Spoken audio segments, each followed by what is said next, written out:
you about the AP reporters who were denied access to the Oval Office presser we've been talking about, and another event because the news outlet has continued to call the Gulf of Mexico the Gulf of Mexico and not the Gulf of America. What was your reaction to that? I'm so glad you mentioned that. I think that's incredibly important. And that speaks again to the rise of authoritarians. Do you remember after Trump was inaugurated in 2017, how then Press Secretary Sean Spicer came out and insisted that Trump's inaugural crowds were bigger than anybody else's, including Barack Obama's? Yes, of course. Yes, over and over again. It went on and on and on. And people were sort of laughing at him like, we're looking at the photographs, dude. This is not what happened.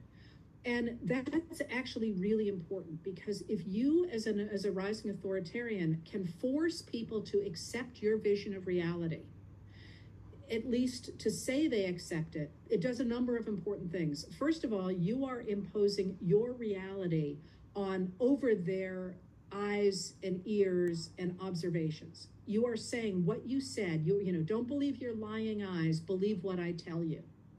And that, first of all, disorients people. But second of all, once people have started to buy into your version of reality, it becomes harder and harder to walk away from that, because they're already invested. They've already said, yeah, I'm going to let you get away with that. So the next time they can always say, wait a minute, you know, you were on board over this thing. Why are you not on board on this thing? And the parallel that somebody has drawn is to, you know, a mob, for example, or some kind of an illegal gang, where the first thing they ask you to do may not be that bad in your mind, but then they escalate it. And you can't get away from the escalation because you've already said yes to the first thing. You know, that no matter how hard I try to get away, they pull me back in. And that has been really central to the way that theorists have talked about the way individuals adhere to an authoritarian, because they become psychologically committed to them, and that also becomes part of their identity, so that the worse that person behaves, the more tightly they cling to that rising authoritarian.